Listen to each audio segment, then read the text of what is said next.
In the past 3 weeks, police in Providence have responded to 4 different late-night spots to investigate violent incidents. We're talking about stabbings and shootings.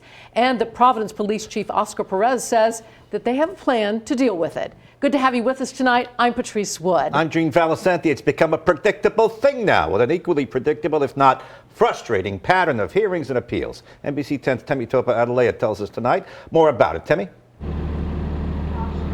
Gene and Patrice, Chief Oscar Perez says having these 4 violent acts in just 3 weeks is disappointing, but the department is increasing patrols to combat the violence.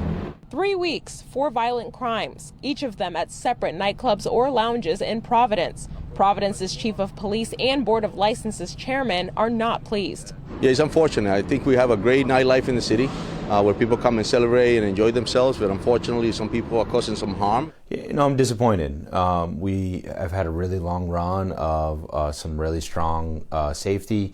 We hadn't had any issues, and then all of a sudden there seems to be a bit of a hot streak. Afrique Lounge on Federal Hill was temporarily closed on November 3rd after a stabbing involving one of the security guards. They have since reopened with a new security team.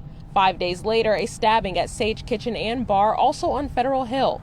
This Saturday, multiple people were stabbed at Lovera VIP on Broad Street during the early morning hours. The next day, a shooting early Sunday morning at a parking lot on Charles Street, allegedly involving dozens of people coming from Mezzo Lounge. What I don't want to have happen again is for the board to find that someplace should not be opened and then the state reopen them.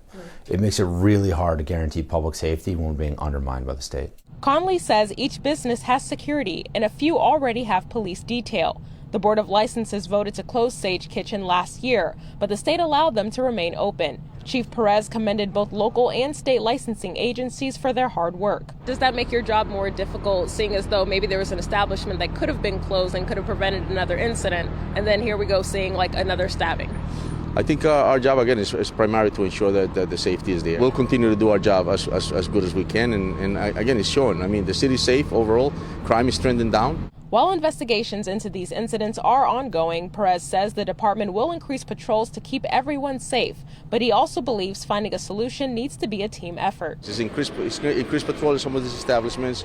It's also the enforcement of the License Bureau. It's collaboration with the venues to ensure that they're properly having their license, that their staff is properly trained and certified. Chief Perez also reminds patrons to report any suspicious activity to security or call police. Mezzo Lounge, Lovera, as well as Sage will remain closed until their next hearing. Live in Providence, Temi Topa Adelea, NBC 10 News.